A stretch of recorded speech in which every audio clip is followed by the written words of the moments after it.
भारत की एक बेटी, उसे 3 लोग किडनैप करते हैं दिल्ली के इलाके से, उसे सुनसान इलाके में लेके जाते हैं और उसके बाद उसके साथ ब्रूटली रेप करते हैं, पूरी रात रेप करते हैं उसके साथ। और उसके बाद उनका जी नहीं भरता है तो उसके बाद वो जीवित लड़की पे जो घायल अवस्था में पड़ी हुई है और उसकी आंखों में पेचकस से फोड़ देते हैं उसकी आंखों को, फिर उसमें तेजाब भी डालते हैं और उसके गुप्तांगों में टूटी हुई बोतल घुसेड़ देते हैं शराब की।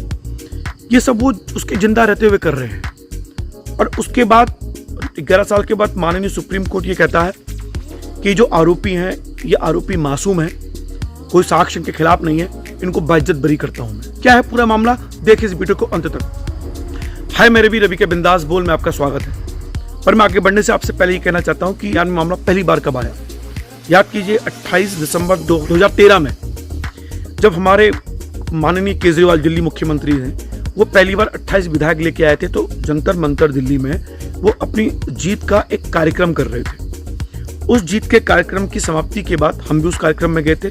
उस जीत के कार्यक्रम के बाद जब हम वापस जा रहे थे तो हमने देखा कि एक दुबला पत्ता बुजुर्ग आदमी एक जंतर मंतर, क्योंकि जंतर मंतर आंदोलन का केंद्र भी है, वहाँ पे स्टूल लगाया और उसने एक बड़ा बैनर लगा रखा है छोटा सा और उसमें लिखा हुआ है मेरी बेटी को न्याय दो, दिल्ली की दूसरी दामिनी को न्याय दो और किरण नेगी को न्याय दो। हम देखिए, क्योंकि मुझे पहाड़ी मूल की महिला लगी तो हम उसके बाद पूछने के मैंने कहा क्या हुआ, तो जो बातें उन्होंने बताई हम बड़े हैरान हो गए। हैरान ये हो गए क्योंकि 16 दिसंबर 2012 का दामिनी कांड आपने सुना होगा, जिसमें रात में ब्रूटली रेप हुआ, कांग्रेस की सरकार थी तब, और उस मुद्दे को पूरे देश पूरी दुनिया ने कवर किया। उस मुद्दे के कारण युवा सड़कों पर आया, नया कानून बना। लेकिन हैरानी इस बात की है कि 16 दिसंबर 2012 के लगभग 10 महीने पहले 9 फरवरी 2012 को उत्तराखंड की बेटी किरण नेगी के साथ सेम वही घटना हो चुकी है। उससे ज्यादा ब्रूटली रेप के साथ उसकी बॉडी पे बहुत अत्याचार हुआ था। वो घटना हमारे सामने नहीं आ पाई, यानी घटना के 2 साल तक हमारे सामने नहीं आ पाई है। 28 दिसंबर 2013 को जब केजरीवाल जी अपनी जीत का जश्न मना रहे थे जंतर मंतर में। अब सुनिए, उसमें तत्कालीन आम पार्टी के नेता शाजिया इल्मी, वर्तमान में राज्यसभा सांसद संजय सिंह भी आए थे और वो उस पीड़ित परिवार से मिले थे। उन्होंने कहा था हम आपके न्याय को जरूर दिलाएंगे, आपके साथ मजबूती से खड़े हैं। क्योंकि उत्तराखंडी मूल के कई लोग वहाँ गए थे, तो उत्तराखंडी मूल के कई लोग ने जब वो सुना वहाँ पे कि हमारे उत्तराखंड मूल का परिवार यहाँ बैठा हुआ है, तब ये मामला पहली बार संज्ञान में आया और उत्तराखंडी मूल के लोगों ने इस विषय पर धरने प्रदर्शन आंदोलन किए। और देखिए, इन 2 सालों में किरण नेगी के पिता FIR दर्ज नहीं करवा पाए थे। जानते हैं आप, आरोपों के खिलाफ, क्योंकि आरोपी कौन है वो पहचान चुके थे, वो जान चुके थे। उन आरोपों के खिलाफ FIR नहीं लिखा पाए थे। वो 9 फरवरी 2012 को ये किडनैप होता है और उसके बाद 14 फरवरी 2012 को बॉडी मिलती है सड़ी गली अवस्था में बच्ची की। और जानते हैं, अब देखिए प्रत्यक्षदर्शी ने क्या बताया। ये दरअसल जो हमारी बेटी है किरण नेगी, ये अपने 3 सहेलियों के साथ, अपनी सहेलियों, ये जो किरण नेगी है हमारी, ये अपनी कुछ सहेलियों के साथ जा रही थी। मैं मतलब स्थिति नहीं है बोलने की कि कैसे एक बेटी के साथ कुछ लोग, मतलब आप कल्पना कीजिए उस मसले को, आप कल्पना कीजिए एक बेटी को 3 खूंखार लड़के किडनैप कर गए हैं सुनसान इलाके में। वो अकेली लड़की है, तीनों लड़के पी खा के उसके साथ ब्रूटली रेप कर रहे हैं।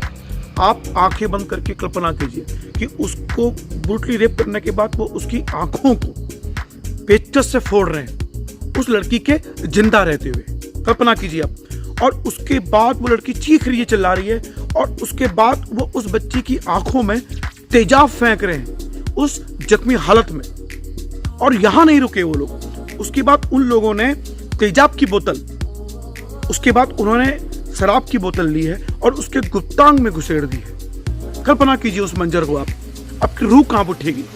आप ये सोचिए कि उन जाहिलों, वो जो खुखार अपराधी थे, माननीय सुप्रीम कोर्ट उन्हें बाइज्जत बरी कर रहा है ये कहकर कि तो निर्दोष है, कथित तौर से मासूम है, इन्हें बाइज्जत बरी कर दो।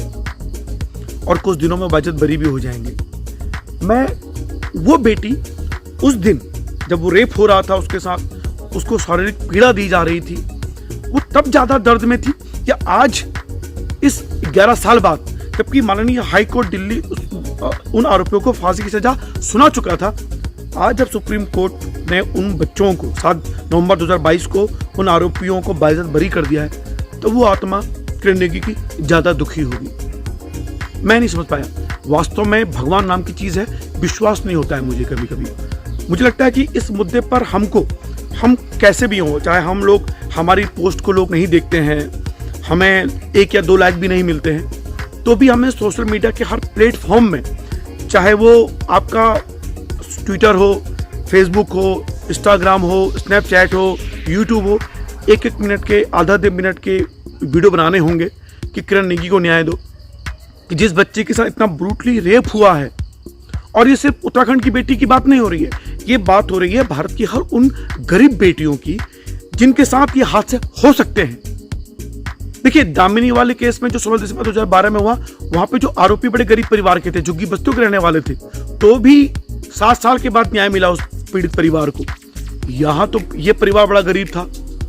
दामिनी वाले कांड में तो सारे एनजीओ, इंटरनेशनल एनजीओ मदद करने को पहुंचे थे और उस परिवार को भर भर के पैसा दिया गया था, हम तुम्हारे पीछे खड़े हैं, और मिलना भी चाहिए था न्याय। पर इस किरण नेगी को तो किसी ने फूटी कौड़ी भी नहीं दी है। वो गरीब परिवार को उत्तराखंडी मूल के लोगों ने आगे बढ़ चढ़ के कोशिश की है। इसलिए कह रहा हूं कि सोशल मीडिया के हर प्लेटफॉर्म में आइए, लिखिए। उत्तराखंडी मूल के लोग भी उस कार्यक्रम में आए थे मेरी तरह, तो उनके मामले में जब ये मामला प्रकाश में आया, तब उन्होंने उस परिवार की मदद की और उत्तराखंडी मूल के लोगों ने द्वारिका हाई कोर्ट में इस मामले को लेके गए और उन तीनों आरोपियों को, जो उसके मुख्य आरोपी थे, उनको फांसी की सजा दिलवाई थी हाई कोर्ट से। अब सुनो, 9 फरवरी 2012 को उत्तराखंड की बेटी किरण नेगी अपनी सहेलियों के साथ छावला बॉर्डर से एक रिक्शा पकड़ने के लिए घर की तरफ जा रही होती है। 3 लड़के आते हैं और उस किरण नेगी को किडनैप करके लेके जाते हैं। सुनने में यह आया था कि ये लड़के उससे पहले किरण नेगी को प्रपोज कर चुके थे, किरण नेगी उन्हें लताड़ चुकी थी, तो अपनी उस बेइज्जती का बदला लेने के लिए उन्होंने किरण नेगी को किडनैप किया और उसे सुनसान इलाके में ले गए। और सुनसान इलाके में लेके जाने के बाद उन्होंने उसके साथ 1 बार नहीं, 2 बार नहीं, कई बार बलात्कार किया उस रात, और ब्रूटली रेप किया है। उसे नोचा है, लोमड़ी की तरह खाया है उस बच्ची को, और उसके जिंदा रहते हुए उस बेटी की आंखों में पेचकस फोड़ा है। देखिए, अब मैं आपको ये बात क्यों बता रहा हूं कि जो कहा है कि उन लड़कों ने पहले उसे प्रपोज किया, दरअसल अगर कोई व्यक्ति ऐसे ही सेक्स की भावना में ओत-पोत होकर किसी को किडनैप कर लेता है, तो कभी भी ऐसे ब्रूटली मारता नहीं है, आंखें नहीं फोड़ेगा। यानी वो अपनी किसी बेइज्जती का बदला लेने की कोशिश कर रहे थे। ये लोग उस लड़की को पहले से जानते थे, इसलिए उसने उस बेटी को बेइज्जती का बदला लेने के लिए उसकी आंखों में पेचकस डाला है, फोड़ी आंखें उसके जिंदा रहते हुए, और उसके जिंदा रहते हुए उस पर तेजाब फेंका गया। यानी वो कितनी अपनी भड़ास निकाल रहे थे, ये आप सोचिए। उसके बाद उन्होंने वहां जो शराब की बोतल, वो पी थी शराब, उन्होंने उन बोतलों को तोड़ के उसके गुप्तांगों में घुसाया है।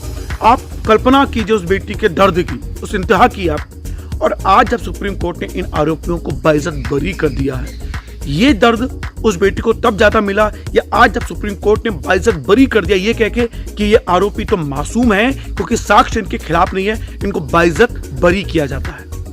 मैं माननीय सुप्रीम कोर्ट से कहना चाहता हूं कि मान लीजिए आपको डीएनए के सबूत आपको नहीं अच्छे लगे, आपको सबूत नहीं लगे, लेकिन पुलिस जांच में उन आरोपियों की लोकेशन उसी इलाके में मिली। जब उस बच्ची को किडनैप किया गया तो आसपास के लोगों ने उन लड़कों को पहचान लिया था। ये भी उन्होंने हाई कोर्ट में, सुप्रीम कोर्ट में गवाही दी है। उस बात से आप कैसे आपने उसको इनकार कर दिया है। और तीसरी सबसे महत्वपूर्ण बात, जिस गाड़ी में उनको किडनैप किया, वो गाड़ी भी उसी जगह में खड़ी पाई गई थी और ये लोगों ने देखा था। इन महत्वपूर्ण साक्ष्यों को माननीय सुप्रीम कोर्ट की 3 जजों की बेंच ने, जिसमें सुप्रीम कोर्ट के जज भी शामिल थे, मुझे समझ में नहीं आया कि उसके बावजूद 3 जजों की पीठ ने, जिससे मुख्य न्यायाधीश भी शामिल थे, उन्होंने इस मामले को इतना हल्के में क्यों लिया और इन आरोपियों को बाइज्जत बरी क्यों कर दिया, जबकि दिल्ली हाई कोर्ट द्वारिका वाला, उन्होंने इन आरोपियों को बाकायदा फांसी की सजा सुना दी थी। आज ये माता पिता रो रहे हैं, बिलख रहे हैं, चिल्ला रहे हैं।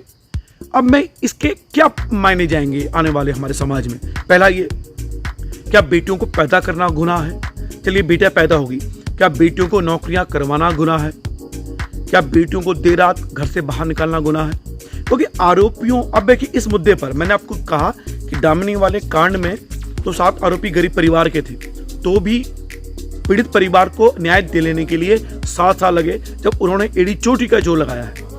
इस मुद्दे पर यह परिवार गरीब था, यहाँ कई एनजीओ शामिल नहीं थे, अंतर्राष्ट्रीय स्तर का यह मुद्दा नहीं बना है, और जो आरोपी थे वो संभ्रांत परिवारों के थे, पैसे वाले परिवारों के थे। और ये कहा जाता है कि वर्तमान सांसद जो हैं उनमें से एक सांसद ने इस परिवार, इन आरोपियों की बड़ी मदद की शुरू से लेकर अंत तक, क्योंकि इस मामले में इन आरोपियों की एफआईआर भी नहीं हुई थी। वो एफआईआर कब हुई है? देखिए 9 फरवरी 2012 में ये बलात्कार होता है, किडनैप होके 14 फरवरी 2012 को उस बच्ची की लाश मिलती है सड़ी गली अवस्था में 12, और ये पिता हमें कब मिला है जंतर मंतर में? 28 दिसंबर 2013 में। तो देख रहे हैं आप, 2 साल तक पीड़ित परिवार जो है दर भटकता रहा न्याय के लिए, उसकी एफआईआर तक नहीं लिखी जा रही थी। वो कब लिखी गई? जब उत्तराखंडी मूल संज्ञान में आया ये मामला, तब उन्होंने धरने प्रदर्शन किए और ये मामला तब हाईकोर्ट तक पहुंचा और आरोपियों को फांसी की सजा सुनाई दी गई। और आज 11 साल बाद भी वो आरोपी बाइज्जत बरी कर दिए जाते हैं माननीय सुप्रीम कोर्ट के आदेश से। वो सुप्रीम कोर्ट जिसके जो न्याय का देवता कहा जाता है, जिसके मामले में कहा जाता है कि पूरे देश वालों को न्याय मिलेगा। मेरे माननीय सुप्रीम कोर्ट से 3 सवाल है। पहला ये कि आरोपियों को आपने जब बाइज्जत बरी किया, क्योंकि आपने ये बोला कि हाई कोर्ट ने इस मामले में कई मामलों में अनदेखी की, उसने भावनाओं के आधार पर यह फैसला सुनाया, क्या आप लोगों का दिल नहीं पसीजा कि उस बच्ची के साथ इतना बुरा हुआ, आंखें फोड़ दी गई उसकी, उसके गुप्तांग में बोतलें घुसेड़ दी गई हैं? क्या उन भावनाओं के आधार पर आपने नहीं सोचा कि मैं क्या कर रहे हैं हम? दूसरी बात ये, आपने कहा कि डीएनए सबूत, ये सब सबूत सब दूसरे थे, आपने इन सबूतों को आधार नहीं माना, उसका सबसे बड़ा कारण आपने क्या लिया? और तीसरी सबसे महत्वपूर्ण बात यह कि कॉल लोकेशन वो वहीं पे मौजूद है, और तीनों आरोपियों की कॉल लोकेशन वहीं कैसे मिल रही है, ये आपने संज्ञान में क्यों नहीं लिया? वो लोग ये चीख के कह रहे हैं कि हमारे सामने किडनैप किया, हम आरोपियों की पहचान कर रहे हैं, वो आपने संज्ञान में क्यों नहीं लिया? और तीसरी सबसे महत्वपूर्ण बात यह है कि उन अपहृत जिसमें अपहरण किया गया वो गाड़ी भी उसी जगह में देखी गई थी जहां उस बच्ची के साथ ब्रूटली रेप हुआ है। अब मुझे नहीं समझ में आता है कि इस मामले में सुप्रीम कोर्ट ने क्या नजरिया रखा, लेकिन इतना तय है कि अन्याय हुआ इस बेटी के साथ। कि आज गढ़वाल सभा भवन पंचकुला रोड नई दिल्ली में आज उत्तराखंडी मूल के लोगों की मीटिंग है, और वो लोग इस विषय पर आगे क्या करना है इस पे आंदोलन की तैयारी करेंगे। पर यह मामला सिर्फ उत्तराखंड की बेटी का नहीं है, ये मामला हिंदुस्तान भर की बेटियों का मामला है। इसलिए हर वो परिवार जो गरीब है, हर वो परिवार जो मध्यम वर्गीय है, जिनकी बेटियां नौकरी करने जा रही है, अगर आप चाहते हो कि आपकी बेटियां सुरक्षित रहे, उनको न्याय मिले, भगवान ना करे उनके साथ कभी हो, तो आपको अपने अपने स्तर पर, चाहे आपकी पोस्ट को 2 लोग पढ़ें, 3 लोग पढ़ें, एक भी लाइक ना मिले, लेकिन आपको लिखना होगा, आपको आवाज बुलंद करनी होगी। ये सोशल मीडिया का माध्यम आपको मिला है, तो इसलिए उम्मीद करता हूं कि इस मुद्दे पे आप चुप नहीं बैठेंगे, और ये आंदोलन सिर्फ किरण नेगी के लिए नहीं है, वो हर उस बेटी के लिए है जो इस तरह के अपराध का शिकार हो सकती है। मुझे लगता है कि फिलहाल कोई शब्द नहीं है।